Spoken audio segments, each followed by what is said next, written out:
Hi, hello. Today's video is a short and sweet plan with me. This year I'm using two planners concurrently. On the left I have the Hobonichi Techo Cousin in the A5 size, and on the right I have a Traveler's Company notebook in the Passport size, which is probably the less exciting one, so let's just get that one out of the way. I have both of these in custom covers that I got off of Etsy, and if you didn't know my favorite color before this point, you probably do now.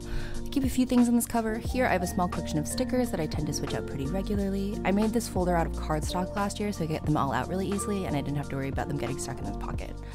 I also keep this handy double-sided tape from the Traveler's Company, more stickers that didn't fit in the other folder, and I also keep a few sticky notes of different shapes and sizes. These are all partial pads I stuck to a piece of cardstock to keep them handy without too much bulk. Turning over to my monthly spread, here's a little clip from when I set this up in early January.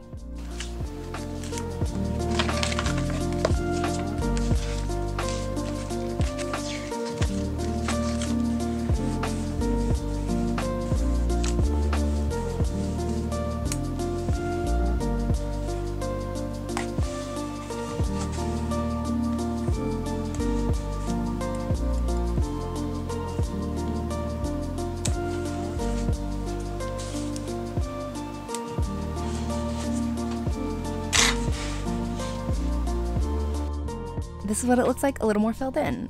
I don't have too much going on this month, so it's mostly a fun little mood board, but in other months these spreads can get really full. At the end of the month, I'll likely go in and add fun drawings and photos as a form of memory keeping. Let's move on to weekly spreads. This is last week's. I was really sick for most of it, so it's kind of empty. Now let's put together one for this week.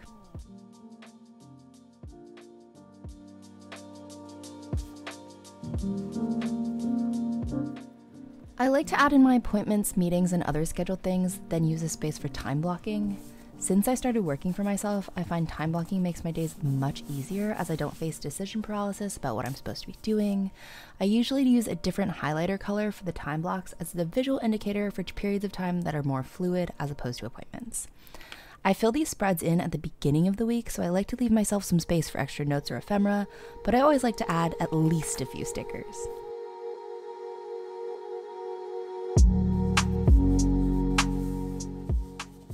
One thing that I love about the Hobonichi is that there's a page for every day. These are the spreads I use the most, whether I'm journaling, taking notes during work meetings, or just collaging things in from my day. You may or may not be able to tell, but I like a lot of different aesthetics, so I tend to switch it up from week to week. I generally create a color palette from whatever stickers take my fancy and fit my mood for the day, and then find coordinating pen ink colors for my fountain pen and felt tip collection. This year, I have definitely leaned more towards natural, muted, and sometimes moody color palettes, but I have a feeling once the sun comes out and the weather warms, I'll be back to using much brighter tones.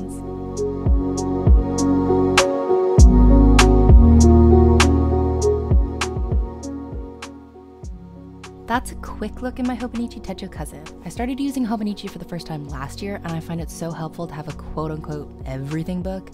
Even if I miss a day, I'll go back and use the page for extra note space or for pen swatches, so not too many pages end up going to waste even if I'm not in a paper planner focused phase of my year. I also use a little traveler's notebook with a few inserts as my throw my bag notebook. This is the first year I'm using this system, but it's so much more convenient than hauling a big A5 notebook everywhere. I know there are some people who use the A6 or the Weeks as wallets or bring about books, but the A5 is just a wee bit too chunky and I don't enjoy using it in that way. I tend to use this little book for collecting notes, grocery lists, breaking down larger thoughts into smaller ones, and collecting ephemera. I have the weekly planner, dot grid, craft paper, and sticker paper inserts in here, as well as a little pouch. I used to use the Notes app on my phone for a lot of what I put in here, but I never ended up going back to those notes in a useful way, and in the end, my brain just works better on paper. This notebook is definitely not about creating pretty spreads, but I do enjoy adding little bits and bobs to the pages every so often, and I got these really cute page markers from Daiso, so there are still some elements of visual joy in this for sure.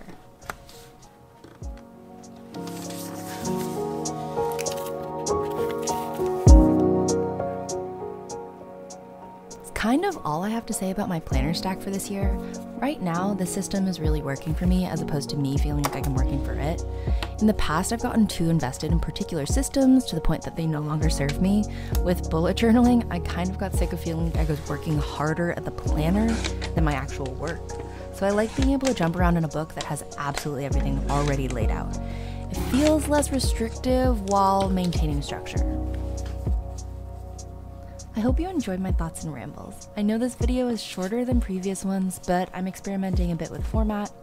This next part will just be me putting together one more spread, so I'm gonna turn up the music alongside those good crispy paper sounds, and maybe you can enjoy this as a little background energy in your environment for the next few minutes.